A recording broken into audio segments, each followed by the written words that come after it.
Programme में आपको खुशामदीद कहते हैं। मैं असदुल्ला खान हूँ। नहायत अफसोसनाक वाक़या, लैंडिंग से चंद लम्हे पहले PIA का तैयारा गिरकर तबाह हो गया। कराची एयरपोर्ट के साथ मुत्तसिल जो कॉलोनी है, मॉडल कॉलोनी, वहाँ पर यह वाक़या पेश आया। आप जानते हैं कि खुशकिस्मती से अभी तक 2 सर्वाइवर्स जो हैं वो कंफर्म हुए हैं। इन दोनों की इत्तला आने के बाद ये तवक्को की जा रही है और उम्मीद की जा रही है कि अल्लाह करे कि और मज़ीद लोग भी ऐसे हों जो सर्वाइव कर गए हों, जिन्होंने जो ज़िंदा हों और उनको ट्रीटमेंट किया जा रहा हो। लेकिन अभी तक हमारे पास मुसद्दिका ख़बरें मौजूद नहीं हैं।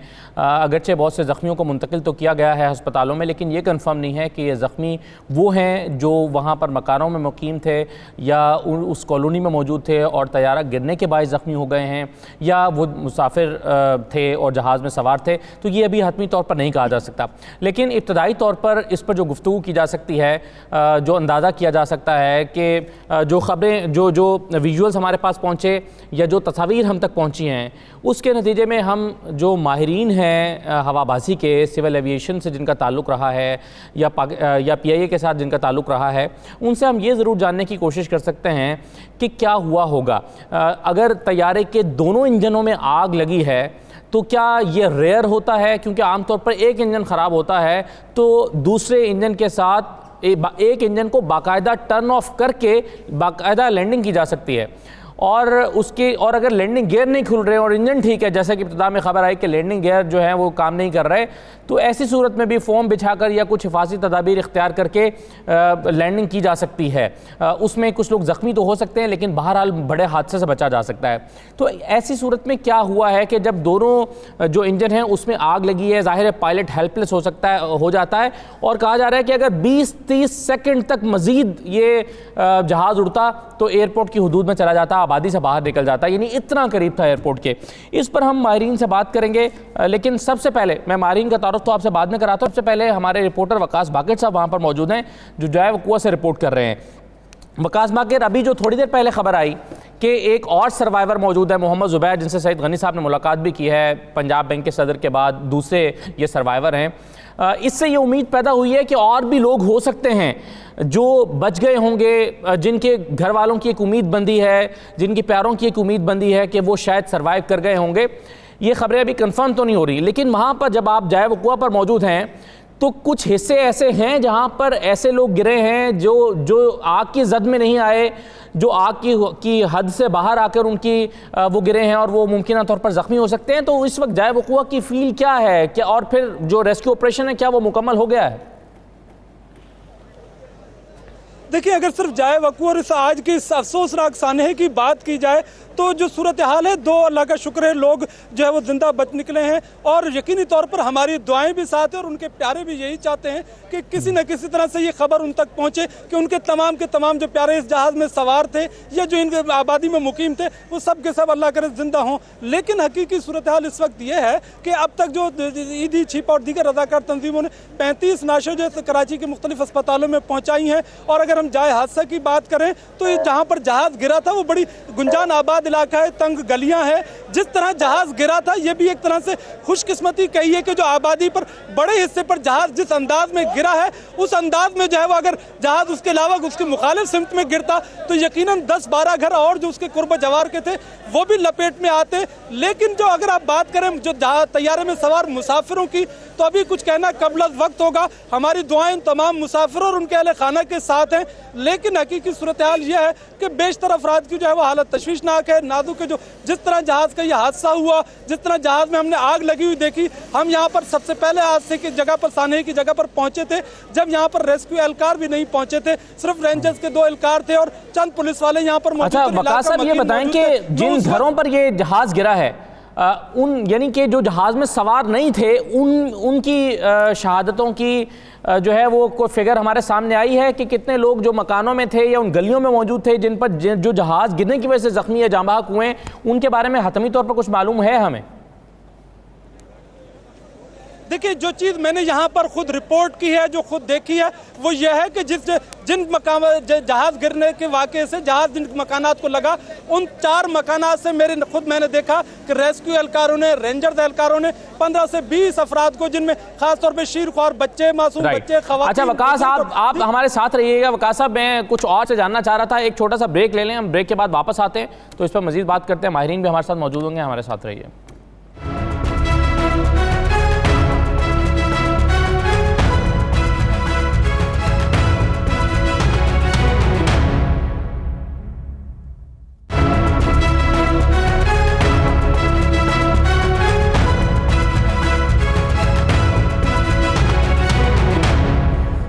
दोबारा आपको खुशामदीद कहते हैं। मेरे साथ नुसरतुल्लाह खान साहब मौजूद हैं, साबिक डायरेक्टर सिविल एविएशन।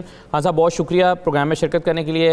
इरशाद अहमद आरिफ साहब हमारे साथ मौजूद हैं, सीनियर तज्ज़ेकार हैं, और एजाज हारून साहब मुझे कुछ देर में ज्वाइन करेंगे, आप साबिक MD-PIA हैं। वकास बाकर साहब हमारे साथ मौजूद हैं, हमारे रिपोर्टर हैं, इनसे हम बात भी कर रहे थे पहले। नुसरतुल्लाह खान साहब, मैं आपसे आप गुफ्तगू का आगाज़ करना चाहूँगा। मुझे सबसे पहले तो ये बताइएगा कि अगर जहाज़ के दोनों इंजन्स में आग लग जाए तो पायलट के पास ऑप्शंस क्या रह जाते हैं? और मैं कहीं पर देख रहा था कि ये बहुत रेयर होता है कि दोनों इंजन जो हैं वो मुतासर हो जाएं जहाज़ के बैक वक्त। क्या वाकई ये रेयर होता है? और अगर ऐसा हो जाए तो कोई ऑप्शंस बचते हैं पायलट के पास? अस्सलाम वालेकुम जी। सबसे पहले तो इस अफसोसनाक हादसे पर मैं जो वफ़ात पा गए उनके लिए मग़फ़िरत का कहूँगा, और दूसरा जो बच गए अल्लाह उनको सेहत दे। आपका सवाल जो है वो ये है कि आजकल के लेटेस्ट टेक्नोलॉजी एयरक्राफ्ट्स में डेफिनेटली 2-2, 3-3 सिस्टम है कि अगर एक फ़ेल हो जाए तो दूसरा नहीं तो तीसरा। तो चांसेस बहुत रेयर है कि टू इंजन एयरक्राफ्ट में एक वक्त में ही दोनों इंजन चले जाएं। आग लगना भी एक में हो सकता है, उसको वो स्विच ऑफ करने के उनके पास सारे तरीक़ाकार उस जहाज़ में मौजूद हैं। बदकिस्मती है कि अगर दोनों इंजन फेल हो जाए या दोनों में आग लग जाए तो उसका फिर नतीजा यही है कि हादसा होता ही होता है। अच्छा सर, ये बताइए कि ये शुरू में हमें खबर मिली कि लैंडिंग गियर जो हैं वो नहीं खुल रहे, तो आपके ख्याल में लैंडिंग गियर का ना खुलना, इसका ताल्लुक इंजन के फेल हो जाने से होता है या ये अपने तौर पर एक अलग खराबी पैदा हुई होगी जहाज़ में? वैसे तो ये टेक्निकल सवाल है, मगर जो मेरा तजर्बा आज तक रहा है एयर ट्रैफिक कंट्रोल में, लैंडिंग गियर्स और इंजन का कोई ताल्लुक नहीं। लैंडिंग गियर्स पुराने जहाज़ों में तो मैनुअली भी वो नीचे उतर कर उनको खोल लेते थे, और नए में भी डेफिनेटली ये होगा, लिहाजा इंजन और उसका लैंडिंग गेयर्स का ताल्लुक नहीं होना चाहिए। एक और सवाल जो मैं आपसे जानना चाहूँगा सर, आप इसके एक्सपर्ट होंगे जाहिर है, वो ये है कि पायलट ने फैसला किया कि वो गो राउंड करेंगे। अब ऐसी सूरत में कि जब दोनों इंजन जो है उसमें आग लगी हुई है, उस वक्त पायलट ये फैसला कर रहे हैं कि वो गो राउंड करेंगे, ये आपके ख्याल में पायलट का ये फैसला इस मौके पर दुरुस्त होता है या दुरुस्त होगा? देखिए जी, ये अभी तक तो इन्वेस्टिगेशन हो गई, ये स्पेकुलेशन है कि दोनों इंजन्स में आग लगी हुई है, और डेफिनेटली अगर आग लगी हुई होती तो मेरा ख्याल है पायलट ये फैसला ना करता। हो सकता है पायलट ने पहले फैसला किया हो, जब लैंडिंग गियर ना खुल रहे हो तो उन्होंने फैसला किया हो गो राउंड करने का, इन द मीनवाइल फिर आग लग गई हो सकता है यूं हो। जी, मैं उसी तरफ आ रहा हूँ जी, कि जब लैंडिंग गियर नहीं खुलता, जहाज़ फाइनल अप्रोच पर लैंडिंग के लिए आता है, एक सर्टन हाइट तक, हर जहाज़ की एक हाइट है, पायलट ने डिसाइड करना होता है पुल अप करने का, यानी गो राउंड जाने का। उसने लैंडिंग गियर्स नहीं अगर खुल रहे थे तो उसने फैसला किया गो राउंड होने का। जिस वक्त वो गो राउंड हुआ उस दौरान लगता है कोई टेक्निकल ख़राबी हुई है किसी एक इंजन में, उसकी अगर मैंने जो आपके टीवी की वसासत से सुनी है उनकी कॉल्स, उसने मेडे की कॉल भी आखिरी लम्हे में ही दी है, जब मेरा ख्याल है कि उसने जब पहले कहा है कि 1 इंजन फेलियर, ATC ने कहा बोथ रनवेज नहीं, रनवे 25 अवेलेबल जी। फिर उसके बाद उसने जब मेडे की तो ATC ने कहा बोथ रनवेज आर अवेलेबल जी। फिर आपकी जो फिल्म चल रही है उसमें जो ट्रैक चल रहा है टीवी पर, उसको अगर देखें तो जहाज़ कंटिन्यूसली अपनी हाइट लूज़ करता हुआ अल्टीमेटली आकर हिट करता है। दैट मीन्स कि उसका एक इंजन में तो उसने खुद अनाउंस किया है, दूसरे में भी प्रॉब्लम हो गया है, आग लग गई है या दोनों इंजन बंद हो गए, ये अब इन्वेस्टिगेशन ही बता सकेगी।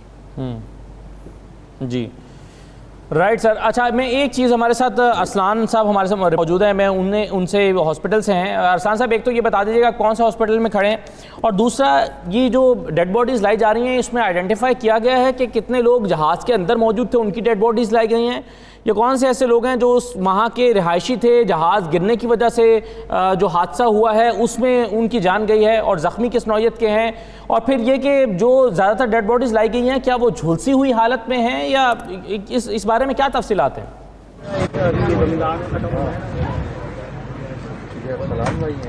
जी बिल्कुल, देखिए मैं इस वक्त मौजूद हूँ जिन अस्पताल के अंदर। कराची में एक अफसोसनाक वाक़या पेश आया जिसके नतीजे के अंदर इस वक्त तक जो है वो जिना अस्पताल और सिविल अस्पताल में मजमूई तौर पे जो है वो 50 से ज़ायद जो है वो डेड बॉडीज़ लाई जा चुकी हैं, जबकि 6 अफराद जो है वो यहाँ पर जो है उनको इलाज किया जा रहा है। जब सीमी जमाली से जब हमारी बात हुई, सीमी जमाली से मीडिया टॉक भी उन्होंने की, तो उनका ये कहना था कि अब तक जो है वो शनाख्त करना जो है वो मुश्किल है। बाकी जो मॉर्चरी के अंदर जो DNA टेस्ट भी किए जाएंगे और बाकी दीगर इन्वेस्टिगेशन भी की जाएगी। उनकी शनाख्त के लिए एक जो मरीज जो है वो CMH अस्पताल में जेर इलाज है, जबकि 6 अफराद जो है वो जिन्ना अस्पताल के अंदर जेर इलाज है। तमाम तर कराची के सरकारी अस्पतालों के अंदर जो है वो इमरजेंसी नाफिज कर दी गई है, और जो है जल्द से जल्द जो है उनको तिब्बी इमदाद दी जा रही है, और सही से सही जो है वो तिब्बी इमदाद दी जा रही है ताकि जो है वो लोग जो है जो उनको जान बचाई जा सके। जी अच्छा अरसलान साहब, मुझे ये बताइए, जिन जख्मियों का आप बता रहे हैं, इस बारे में अस्पताल ने कुछ बताया है कि ये जख्मी वही हैं जो कॉलोनी के पहले से ग्राउंड पर रिहायशी थे, और इन जख्मियों में से कोई ऐसा शामिल तो नहीं है जो जहाज़ के अंदर मौजूद था, जो सर्वाइवर हो?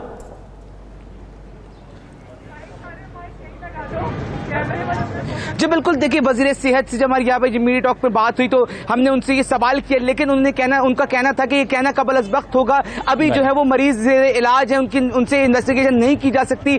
कुछ देर बाद जो है 9 से 10 बजे के बाद जो है वो ये उनको बता दिया, जो उनसे मालूम किया जाएगा कि आखिर वो कौन से लोग थे, वो जो जहाज में सवार लोग थे या वो रिहायशी लोग से। तमाम तर जख्मी अफराद को जो है वो जो है तिब्बी इमदाद दी जा रही है ताकि उनकी जान बचाई जा सके। राइट, अभी लग रहा है कि अस्पताल इंतजामिया और दीगर लोग भी थोड़ा मोहतात हैं, और इस बारे में उनकी पहली प्रायोरिटी ये है कि वो जो मरीज़ हैं उनके इलाज मुआवजे पर तवज्जो दे। ये बात बिल्कुल सही है। अरसलान साहब, मैं इरशाद साहब आपके पास आता हूँ, और मुझे ये बताइए कि आप अभी मुझे बता रहे थे कि आपका जो पायलट थे सज्जाद गुल साहब, उनके साथ रब्ता भी रहता था, वो आपको मैसेजेस भेजते रहते थे। क्या आप उनके बारे में क्या जानते हैं, क्या किस तरह से उनको याद करेंगे? देखिए, बहुत ही मुझे दुख है इनका मेरे साथ तारुफ हुआ। हम पेशावर में ठहरे हुए थे एक होटल में, तो वहाँ नाश्ते की मेज़ पर हमारे असलम तरीन साहब जो ग्रुप एडवाइज़र हैं, ये उनके दोस्त थे, ताल्लुक़दार थे, बल्कि बरखुरदार थे। तो वहाँ तारुफ हुआ और कई घंटे हम बैठे रहे, बड़ी अच्छी नशिस्त हुई। उसके बाद फिर ये सिलसिला चलता रहा, फ़ोन भी होता था, मैसेजेस भी भेजते थे। जो आखिरी मैसेज उनका मुझे मिला है वो मैं पढ़ के सुनाता हूँ, बड़ा दिलचस्प है। वो और हम स्क्रीन पे भी दिखा रहे हैं वो मैसेज। वो कहते हैं, उसमें ये लिखा था, ज़िंदगी में अगर खुश रहना चाहते हैं तो एक छोटा सा उसूल अपना लीजिए, खोया इसका गम नहीं, जो पाया वो किसी से कम नहीं, जो नहीं है वो एक ख्वाब है, जो मिला है वो लाजवाब है। और ये आखिरी मैसेज भेजा ये मुझे जो आखिरी मैसेज आया है ये वो है। और आप बता रहे थे कि उनका लास्ट सीन जो है वो 12:30 बजे का, 12:30 बजे का है। आज का फ्राइडे है, 12:30 बजे का है। अब एक शाइस्ता आदमी और बहुत ही मजहबी रुझान का आदमी और पक्का मुसलमान और पक्का पाकिस्तानी, यानी हमारी जब भी गुफ्तगू हुई किसी न किसी कौमी इश्यूज़ पे वो मुझे फ़ोन कर लेते थे और कहते थे कि जी देखें क्या हो रहा है हमारे पाकिस्तान के हवाले से। तो लगता था कि एक अपराइट आदमी है, और वैसे भी बतौर पायलट भी उनकी बहुत अच्छी शोहरत थी। नुसरतुल्लाह साहब तो ज़रूर उनको जानते होंगे, मैंने तो बल्कि ये सुना था कि वो VIP पायलट हैं। तो ऐसे लोग, और भी ज़ाहिर बात है जहाज़ में ऐसे लोग, इसमें हादसे में जो 2-3 चीज़ें बहुत ज़्यादा परेशान कौन है हमारे लिए।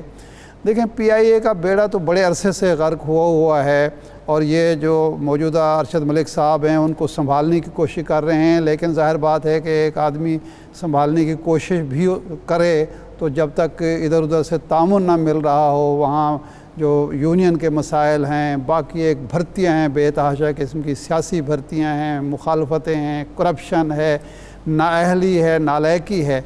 अब ये तो माहिरीन ही बता सकते हैं कि एक जहाज़ जो 2 इंजन एयरक्राफ्ट है उसके दोनों इंजन अचानक ख़राब क्यों हो जाते हैं। और फिर ये ख़बर भी मैं टीवी पर देख रहा था कि उसकी यहाँ लाहौर जो उसकी उड़ने से पहले उस जहाज़ की एक ख़राबी सामने आई, उसको ठीक किया गया और उसके बाद वो जहाज़ उड़ा है, चेकअप किया गया है, दोबारा चेकअप किया गया है। तो अब देखने की बात है कि अगर हमारे एयरक्राफ्ट जो हैं जिसमें ज़ाहिर बात है इंसानों ने सफ़र करना है, इंसानों की ज़िंदगी एट स्टेक होती है, वहाँ इस तरह की ख़राबी होती है। ख़राबी तो खैर कहीं भी किसी वक्त भी हो सकती है, लेकिन इस तरह की जो है वो सिर्फ ख़राबी नहीं है बल्कि उसमें बहुत ज़्यादा नेग्लिजेंस है। और ये देखने की बात है, बाकी जहाज़ों का भी हमें देखना होगा, मुआयना करना होगा कि कहीं कोई दोबारा खुदा न खास्ता इस तरह का हादसा ना पेश आए। दूसरा इसमें जो पहलू है वो ये है कि ज़ाहिर बात है कि पायलट ने कोशिश की होगी ये इंसानी आबादी पर जो गिरना है जहाज़ का, ये भी एक रेयर ही होता है। हाँ, लेकिन ऐसी सूरत में कि जब पायलट के पास उसके पास तो कुछ नहीं है, उसके पास तो कुछ नहीं रहा। मतलब नेग्लिजेंस जो है वो उसी सतह पे है कि जहाज़ जो है सही हालत में रवाना नहीं किया गया और ये इतना बड़ा हादसा हो गया जी।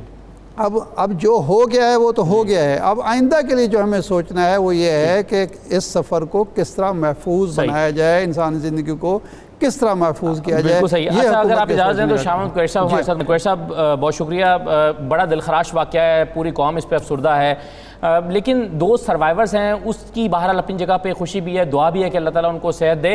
और जब 2 लोगों की इतला मिली है तो कुरैशी साहब बहुत सारे लोगों ने उम्मीदें बांधी कि शायद हमारे प्यारे भी जो हैं वो सर्वाइव कर गए हों, कहीं ज़ख्मी हों, बहुत बेचैनी की हालत है। आप और पूरी तरह से अभी तक सर कई घंटे गुजरने के बाद कुरैशी साहब आप अभी तक जो हैं वो पूरी तरह से मालूमात नहीं है कि जो ज़ख्मी हैं वो कौन हैं और क्या सर्वाइवर्स भी उनमें शामिल हैं। तो आप नहीं समझते कि इसमें थोड़ा सा जल्दी ये इदारों को और अस्पताल इंतज़ामिया को काम करना चाहिए ताकि वो जो सूली पर लटके हुए हैं जो प्यारे हैं इन लोगों के उन तक खबर मुसद्दिका पहुंच जाए? देखिए, इसमें कोई शक नहीं, जिन्हें इत्तलात दरकार हैं वो बेचैन होंगे, ये तो फितरी सी बात है। जिनके अजीज़ व अकारिब जहाज़ में थे और अभी उनको पूरी मालूमात नहीं मिल रही तो उनकी जो फिक्र है उसका अंदाज़ा हम लगा सकते हैं। लेकिन देखने की सूरत ये है कि इस वक्त पहली तरजीह क्या होनी चाहिए। पहली तरजीह तो यही होनी चाहिए कि जो सर्वाइवर्स हैं उनको अस्पताल मुंतकिल किया जा सके, जो मलबे तले दबे हुए हैं उन्हें वहाँ से रेस्क्यू किया जा सके ताकि जो अमवात हैं वो मजीद ना बढ़े। बहुत बड़ा वाक़या हुआ है, बड़ा तकलीफ दे वाक़या है। ईद के लिए लोग घर जा रहे थे, खुशियाँ समेटने जा रहे थे और ये जो है हम देख रहे हैं जो सूरत हाल हमारे सामने है। जितने इदारे हैं वो अपने ताईं कोशिश कर रहे हैं, मुश्किलात ज़रूर हैं, तंग गलियां हैं और उन गलियों में रसाई की दिक्कत हो रही है, लेकिन जितने इदारे हैं वो कोशिश कर रहे हैं, मेहनत कर रहे हैं और खुदा करे कि और ऐसी लोग मिल जाएं जो कि सरवाइव कर पाएं। लेकिन अभी कुछ कहना कबल वक्त है और क्या सराइयाँ भी इस वक्त मैं समझता हूँ मुनासिब नहीं है जब तक कि ब्लैक बॉक्स दस्तयाब ना हो। सही सूरत हाल तब सामने आएगी जब ब्लैक बॉक्स मिल जाएगा। जी बिल्कुल ठीक है, बहुत शुक्रिया शाह महमूद कुरैशी साहब, आपने हमसे गुफ्तगू। नुसरतुल्लाह खान साहब, एक चीज़ मुझे और बताइए सर कि ये जहाज़ में आग लग जाती है आमतौर पर, इस तरह के हादसे में आज भी ऐसा ही हुआ। ऐसी सूरत में जो सर्वाइवर हैं हम देख रहे हैं कि वो आग से महफूज रहे। अब आपके ख्याल में ये किस तरह से मुमकिन हुआ होगा कि जहाज़ के एक हिस्से को आग लगी होगी या जहाज़ टकराने के बाद कुछ लोग अलग गिर गए होंगे तो दूसरे हिस्से में आग लगी होगी? मतलब कुछ लोग हैं जो आग से महफूज रहे हैं, तो इससे क्या उम्मीद की जा सकती है कि मज़ीद लोग भी सर्वाइवर में शामिल हो सकते हैं? देखिए जी, बात यह है, जिसको अल्लाह रखे उसको कोई नहीं रोक सकता। दुरुस्त। मगर आपका ये सवाल के बच सकते हैं, अगर आप पुराने वाक़े में जाएं, कोई हमारे रियाद में एक इंसिडेंट हुआ था, बोइंग 720 था गालबन, वो तो बहुत ऊपर से गिरा था, उसमें सर्वाइवर काफ़ी थे। उसका सिस्टम ये था कि लगेज एक साइड पर चला जाता था और पैसेंजर एक साइड पर। मुझे एयर बस के बारे में ऑनेस्टली आइडिया नहीं है, मगर हर एयरक्राफ्ट में सिस्टम। दूसरा ये कि in case of fire in the aircraft, in the engine aircraft, उनके इनबिल्ट सिस्टम है आज की मॉडर्न टेक्नोलॉजी में कि वो रिएक्ट करते हैं उस आग को बुझाने के लिए। यहाँ तो ये लगता है कि दोनों इंजन पैक हुए हैं और aircraft went out of control of the pilot और ये अफसोसनाक हादसा हो गया। Right sir. अच्छा, अब मुझे मैं वकास बाकर साहब, अब मुझे ये बताइए कि इस वक्त क्या कह दिया गया है कि इमदादी सरगर्मियाँ मुकम्मल हैं या मज़ीद लोगों की तलाश जारी है? हमने देखा कुछ जो डेड बॉडीज़ हैं वो लोगों की घरों की छतों के ऊपर भी गिरी हैं, जिनको बाद में उतारा गया। अब ये कैसे हुआ? ये एक अलग हादसे में आमतौर पर इस तरह होता है कि इंसानी अकल तसव्वुर नहीं कर रही होती ये किस तरह से जहाज़ कहाँ गिरा है, डेड बॉडीज़ कहाँ गिरी हैं। तो इससे लगता तो ये है कि जहाज़ टूटा है टकराने के बाद, तो कुछ डेड बॉडीज़ जो हैं वो कुछ लोग छतों पे गिरे हैं और उनको छतों से उतारा गया है। तो क्या अब ये जो ऑपरेशन था ये मुकम्मल हो गया है या डेड बॉडीज़ की तलाश का काम अभी भी जारी है? जी, सबसे पहले तो इस हादसे, अफसोसनाक हादसे में जिन अफराद ने जाम शहादत नोश की है उनके बुलंद दर्जात के लिए और उनके अहल खाना के लिए हम दुआ करते हैं। और साथ साथ आज उन तमाम रेस्क्यू इदारों के एहलकार, पाक फौज के जवान, रेंजर्स, पुलिस, फायर ब्रिगेड के जवान, सिविल एविएशन के एहलकार, उन तमाम रेस्क्यू एहलकारों को जो यहाँ पर काम कर रहे थे उनको सलाम को। उन्होंने इंतहाई मुश्किल हालात में, मौसम की सख्ती थी, काम में दुश्वारी थी, लोगों का रश था, लेकिन उन्होंने यहाँ पर कोशिश की और रेस्क्यू ऑपरेशन इस वक्त भी जारी है। अगर रेस्क्यू ऑपरेशन की बात की जाए तो रेस्क्यू ऑपरेशन इस वक्त भी जारी है। जब ऐन अफ्तार के वक्त लोग जो है जब अपने अफ्तार की तैयारियां कर रहे थे, कोई घरों में और कोई कहीं पर थे, लेकिन यहाँ पर कराची में जहाँ क़यामत सुगरा का मंजर था, जहाज गिरने का वाक़या हुआ था, आबादी में जहाज गिरा है, लेकिन यहाँ पर जो अहले इलाका है, पुलिस और रेंजर्स के जवान और रेस्क्यू इदारों के एहलकार है, वो उसी तरह ऑपरेशन के में काम कर रहे थे। और ख़ास तौर पर वो फिर यहाँ पर जज्म खिदमत भी एक देखने को मिला कि लोग जो है वो अफ्तारी के लिए यहाँ पर सामान लेके आए, लोगों की रोज़ा को अफ्तार के लिए इंतजाम करते रहे। ये तो एक रुख था।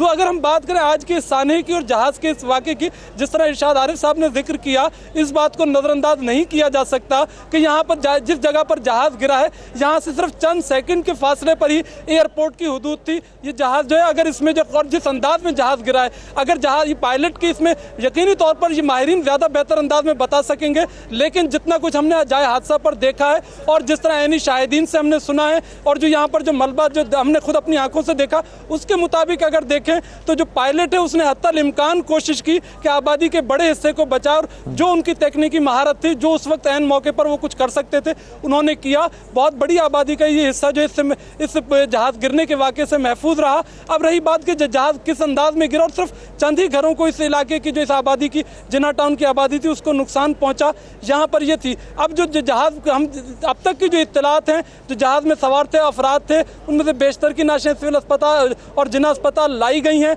और उनके जो DNA टेस्ट के लिए सैंपल लिए जाएंगे। उनके अहल खाना जिन मुसाफिरों के सवार थे, PIA और सिविल एविएशन ने एक हेल्प डेस्क कायम की है। अब से कुछ देर पहले PIA के सरबराह ने भी यहाँ का दौरा किया था और जो रेस्क्यू ऑपरेशन हो रहा है उसका भी जायजा लिया। और जो वकास साहब, क्या ऐसे घर भी हैं जहाँ जो अब रहने के काबिल नहीं रहे और अगर नहीं भी कोलैप्स हुए मुकम्मल तौर पर तो भी शायद यहाँ के मकीन आज रात इसमें नहीं गुजार सकेंगे, तो क्या वो अपने रिश्तेदारों के यहाँ मुंतकिल हो रहे हैं? हुकूमत उनके लिए कुछ इंतजाम कर रही है? क्या हो रहा है?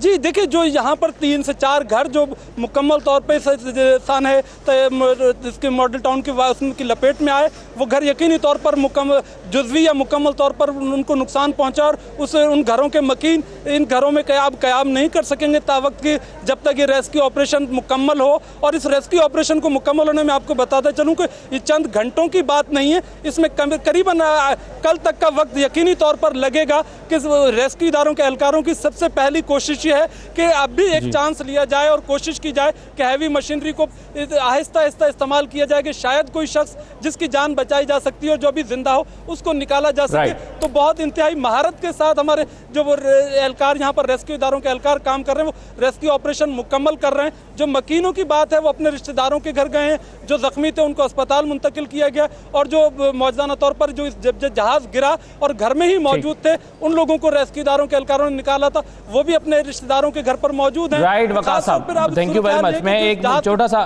ले लूँ, मुख्तसर सा ब्रेक ले लूँ, और ब्रेक के बाद वापस आते हैं तो इसके मजीद पहलुओं पर बात करते हैं। हमारे साथ रहिए।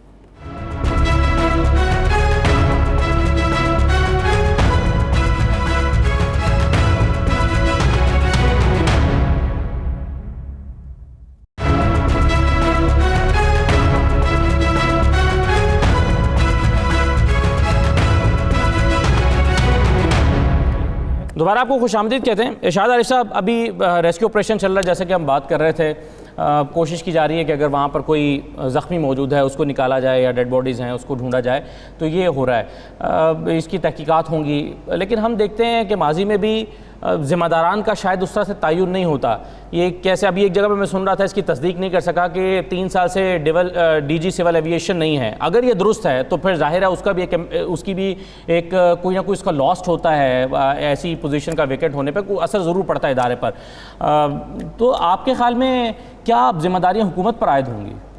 देखिए ये बात तो कही जाती है, होता यूँ है कि तहकीकात का आगाज़ होता है, या हुकूमत तब्दील हो जाती है या वो इदारों के सरबराह तब्दील हो जाते हैं, और फिर असर रसूख भी काम करता है। एयर ब्लू का जो हादसा हुआ था जिसमें बहुत ज़्यादा कैजुअल्टीज़ हुई थी, उसका आपको याद है कि पिछले साल 1.5 साल पहले जाके भी लोगों की शिकायत आई थी कि उनको मुआवजे भी नहीं मिले, और वो रिपोर्ट जो थी हतमी वो भी उस वक्त ही आई थी।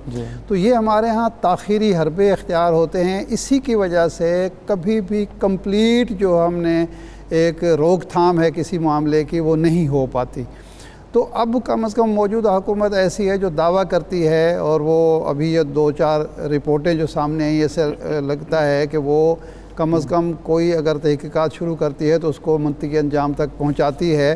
तो अब भी कम से कम वो काम नहीं होंगे। इसमें ज़ाहिर बात है, इसमें कोई शक ही नहीं है कि कहीं ना कहीं नेगलिजेंस मौजूद है, ये सिर्फ हादसा नहीं है, और कहीं ना कहीं कोई ग्रोह, कोई शख्स, कोई जो सेक्शन होगा उसकी पहलोतही की वजह से उसकी गलती का खमियाजा भुगतना पड़ा है पूरी कौम को। अब इसमें जो लोग बच गए हैं मौजूदा तौर पर, ये भी सोचने की बात है कि हम बातें तो बहुत करते हैं लेकिन अल्लाह पर हमारा जो भरोसा है, हमारा यकीन है, ऐसे हादसात में मज़ीद पुख्ता होना चाहिए। देखें 2-3 चीज़ें हुई। एक तो जो बच गए हादसे में वो ज़फ़र मसूद साहब हैं और ये ज़ुबैर साहब हैं, एक खालिद शेरदिल का भी हम सुन रहे हैं, अल्लाह ताला उसको भी सेहत अता फरमाए। एक बच्ची है वो उसमें उसकी ड्यूटी थी, उसको रोक दिया गया, अल्लाह ताला ने उसको बचाना था। एक PTI के नवीद शरीफ साहब का सुन रहे हैं, वो एयरपोर्ट पर पहुँचे, और ज़िंदगी है ना, ये इस पर तो पक्का ईमान हो जाना चाहिए, पुख्ता हो जाना चाहिए कि देखें लोग कोरोना की वजह से खौफज़दा थे, लेकिन अगर मौत आनी है तो इस तरीके से भी आ सकती है, और अल्लाह ताला ने बचाना है तो इस तरीके से भी बचाना है। एक वाक़या मैं सुनाऊँ, ये 17 अगस्त 1988 में जनरल ज़ियाउल हक का जो हादसा हुआ, तो जनरल ज़ियाउल हक साहब का जब जहाज़ तैयार था, जनरल साहब तशरीफ़ लाए, टेक ऑफ के लिए तशरीफ़ लाए, जहाज़ में दाखिल हुए, तो उन्होंने देखा कि सिद्दीक़ सालिक साहब जो उनके प्रेस सेक्रेटरी थे वो मौजूद नहीं थे। वो DG ISPR थे, उस वक्त डायरेक्टर होते थे वो ISPR के, तो वो मौजूद नहीं थे। उन्होंने कहा कि भाई ब्रिगेडियर साहब कहाँ हैं, सिद्दीक़ सालिक साहब कहाँ हैं? तो पता चला कि वो तो नहीं जा रहे। मुमताज़ इकबाल मलक साहब जो उस वक्त ISPR में थे, फिर हिलाल के एडिटर भी रहे, वो जा रहे हैं उनके साथ। उन्होंने कहा नहीं, ब्रिगेडियर साहब को बुलाएं। अब मुमताज़ इकबाल मलिक साहब अपनी सीट पर बैठ चुके थे, तैयार था जहाज़, सदर दाखिल हो गए हैं, उसके बाद दरवाज़े बंद होने, जहाज़ ने उड़ जाना है। लेकिन उन्होंने जब ये कहा तो उन्होंने कहा जी फिर ठीक, इनको उतार दें, हाँ, ये इनको वापस भेज दें। मुमताज़ इकबाल मलिक बताते हैं कि मैं जब जहाज़ से उतरा तो मुझे एक परेशानी तो ये थी कि मेरे घर वाले मेरा मजाक उड़ाएंगे कि गए हो सदर के साथ, और दूसरा वैसे भी एक महसूस होता है कि वीआईपी फ़्लाइट से उतार दिया जाए तो इंसान कुछ फील कर रहा होता है, हार्ड फील कर रहा होता है। कहते हैं मैं अफसुर्दा घर गया, लेकिन शाम को ये पता चला कि अल्लाह ताला की मर्ज़ी क्या थी, अल्लाह की रज़ा क्या थी, अल्लाह की। तो इसलिए कहा यह जाता है, हमें सबक ये मिलता है, तालीम ये है हमारे लिए कि अगर कोई काम आपका नहीं होता तो उस पर भी अल्लाह को शुक्र अदा करना चाहिए। ओके, उसमें भी अल्लाह ताला की तरफ से मसले बहुत सारे लोग ऐसे हैं, बचाने वाला वही है और जिसकी लिखी हुई है उसको किसी तरह से टाला नहीं जा सकता। इसी एयरक्राफ्ट ने कराची से लाहौर 4 बजे वापस आना था और कई ऐसे हमारे दोस्त हैं जो बोर्डिंग करा के बैठे हुए थे इसी जहाज से। अब ये लैंड कर जाता 30 सेकंड तक और दोबारा टेक ऑफ के बाद हो जाता तो शायद दूसरे लोगों को, तो ये जिंदगी और मौत पर तो पक्का यकीन होना चाहिए। मेरे साथ ब्रिगेडियर फारूक हमीद साहब मौजूद हैं। ब्रिगेडियर साहब, आपने भी सिविल एविएशन में लंबे अरसे तक सर्व किया है, इस हादसे को आप किस तरह से देख रहे हैं? बिस्मिल्लाहिर्रहमानिर्रहीम। असदुल्लाह भाई, वेरी ट्रैजिक। इसमें कोई बड़ी तादाद में लोग शहीद हुए हैं, इतने जख्मी हुए हैं, उसके बाद ग्राउंड पे बड़े लोग जो हैं उनकी डेथ, लोग इंजर्ड हुए हैं। देखिए, बात यह है कि दो जो चीजें सामने पहली आ रही हैं, एक तो ये कि पायलट के जहाज के जो लैंडिंग गेयर्स है, एक वो अपना अनलॉक नहीं हो। अच्छा ब्रिगेडियर साहब, अगर आप मुझे इजाज़त दें तो मैं वापस आता हूँ। मेरे साथ मुर्तज़ा वहाब साहब मौजूद हैं।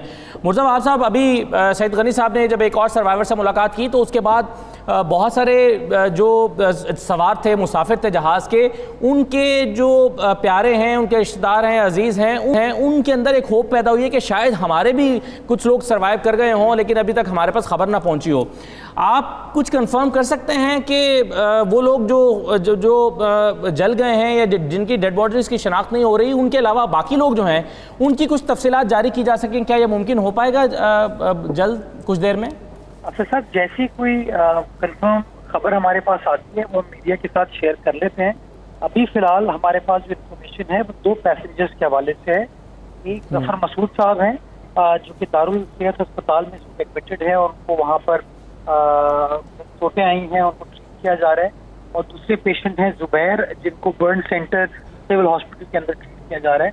तो अभी फिलहाल मैं इन 2 पैसेंजर्स के हवाले से आपको कंफर्म कर सकता हूँ कि इनके ऊपर अल्लाह ताला ने बड़ा करम किया और बड़ा मुआवजा है। ये दोनों जहाज में होने के बावजूद सरवाइव कर गए।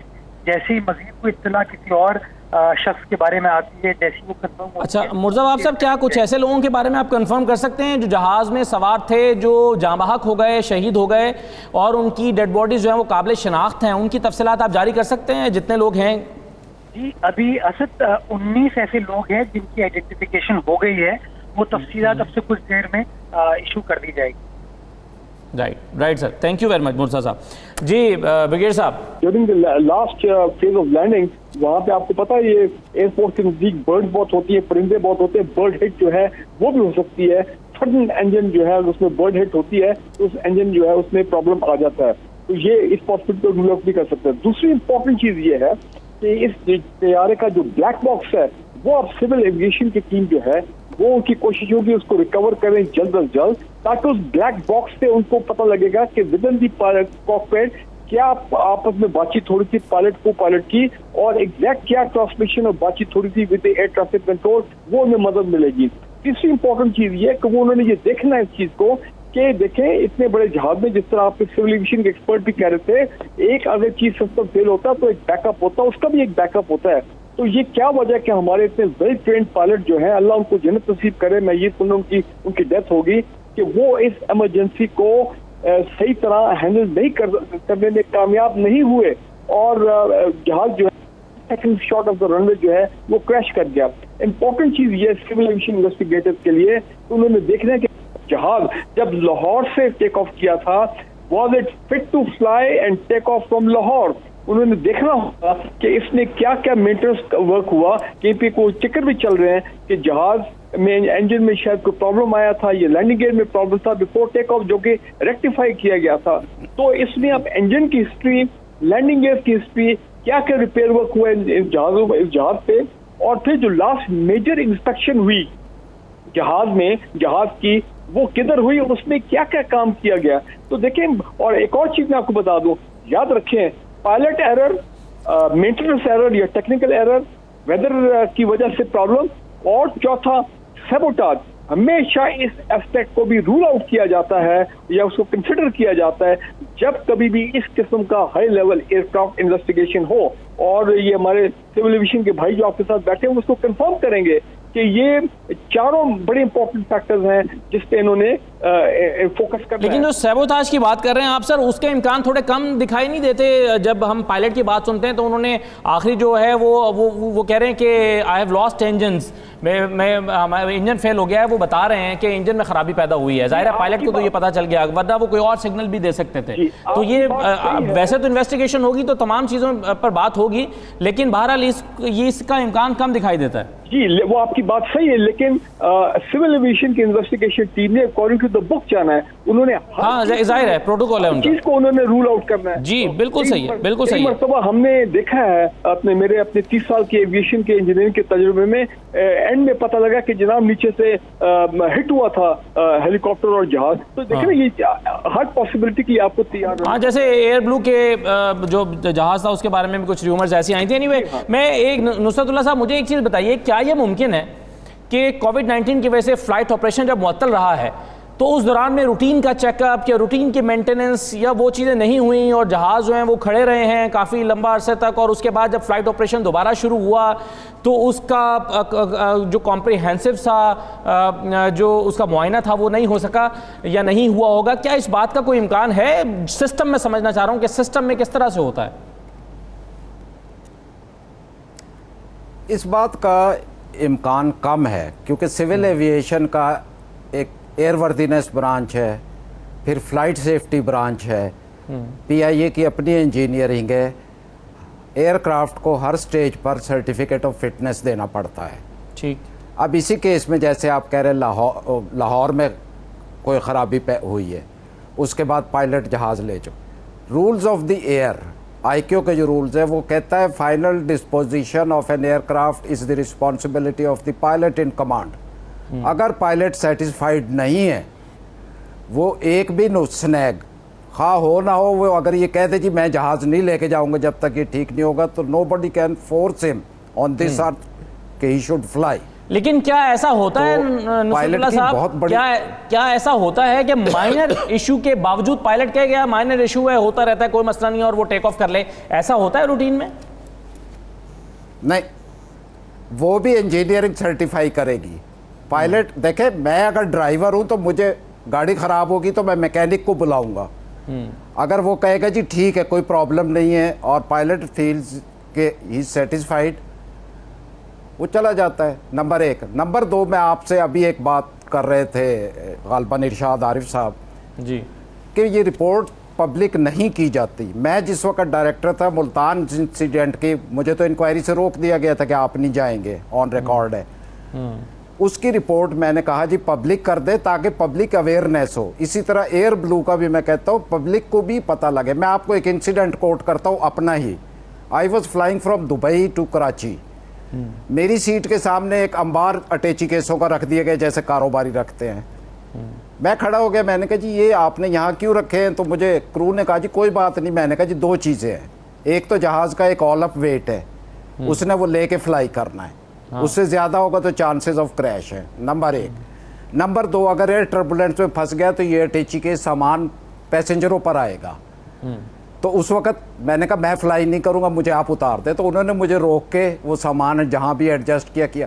अब जब तक ये चीज़ें पब्लिक को नहीं बताई जाएंगी, दे डोंट नो कि what they are suppose to do, what rights they have, what safety precaution they should look for, तो इसका असर इतना अच्छा नहीं पड़ेगा। आप रिपोर्ट्स जो आती हैं उनको पब्लिक करें ताकि लोगों को भी पता लगे कि जी क्या क्या होता है एविएशन वर्ल्ड में। जी नुसरतुल्लाह साहब, ये आपने मुल्तान का जिक्र किया, मुल्तान वाले हादसे का, तो माज़रत के साथ मुझे याद आ गया कि उस हादसे के बाद तो जो एयरपोर्ट मैनेजर थे उनकी प्रमोशन भी हुई और उनको अवार्ड भी मिला उस हादसे का, जिसमें एक मुसाफिर भी नहीं बचा था। वो भी आपको याद होगा बजाय रिपोर्ट पब्लिक करने के। सर मुझे सब कुछ याद है, वो उस पर भी पब्लिक, उस पर भी मैंने फाइलों पर कुछ लिखा था। बहरहाल वो बात पुरानी है, आज तक वो साहब मेरे खिलाफ है। अब भी रिटायर हुए मुझे 10-12 साल हो गए, नाम लेकर वो बोलते हैं। और खैर छोड़े पुरानी बात है, बट मैं आज दूसरा ये है कि गवर्नमेंट की रिस्पॉन्सिबिलिटी है, it's not civil aviation, excuse me जी, एक नेशनल एयरफील्ड क्लियरेंस पॉलिसी है, उस पर अमल कराना है सूबाई गवर्नमेंट्स ने, सेंट्रल गवर्नमेंट्स ने, कैंटोनमेंट में स्टेशन कमांडर्स ने। यानी कि एयरपोर्ट से कितने फासले पर घर बन सकते हैं, कितने फासले पर किस हाइट की बिल्डिंग बनेगी। अमूमन मेरे वक्त तक मुझे याद है हम लिखते रहते थे ख़त, मगर उस पर लिफ्ट नहीं कराई जाती थी। ये जब हादसे होते हैं तो ये छोटी छोटी चीज़ें बड़ा काउंट करती हैं, और इस पर आपके इंश्योरेंस कंपनीज भी कल को शुरू हो जाए। हमारे यहाँ तो खैर ये सिस्टम नहीं, वर्ल्ड ओवर तो जो इंश्योरेंस कंपनीज करती हैं वो कहते हैं जी आपके सिस्टम ही ठीक नहीं थे, तो आप किस तरह ले रहे हैं हमसे। जी, तो ये छोटी छोटी चीज़ें ज़रूरी हैं। ठीक है, बहुत शुक्रिया नुसरतुल्लाह खान, शुक्रिया आपका। इरशाद अहमद आरिफ साहब, ब्रिगेडियर फारूक हमीद साहब, वकास बाकर हमारे साथ मौजूद है, असलान ने भी हमें अपडेट किया। तमाम मेहमानों का बहुत शुक्रिया। बहुत अफसोसनाक वाक़या है, लेकिन हमने इस प्रोग्राम में भी जो ज़िम्मेदारान हैं, जो हुकूमत के लोग हैं, उनसे दरख्वास्त यही की है कि कोशिश करें कि जल्द से जल्द वो लोग जिनकी जो आइडेंटिफाई हो गए हैं, जिनकी शनाख्त हो गई है, उनके नाम जारी कर दिए जाएँ, ताकि कम अज़ कम वो लोग जो बेचैनी का शिकार हैं, वो लवाहिकीन जो हस्पताल के बाहर जमा हैं, जो जाए वक़ुआ पर जमा हैं, उनकी बेचैनी को किसी हद तक कम किया जा सके। जो ज़ख्मी हैं अल्लाह ताला उन्हें जल्द सेहत याब करे, और जो शहीद हो गए हैं अल्लाह ताला उनकी मग़फ़रत करे। मुझे इस प्रोग्राम से इजाज़त दीजिए। अल्लाह हाफ़िज़।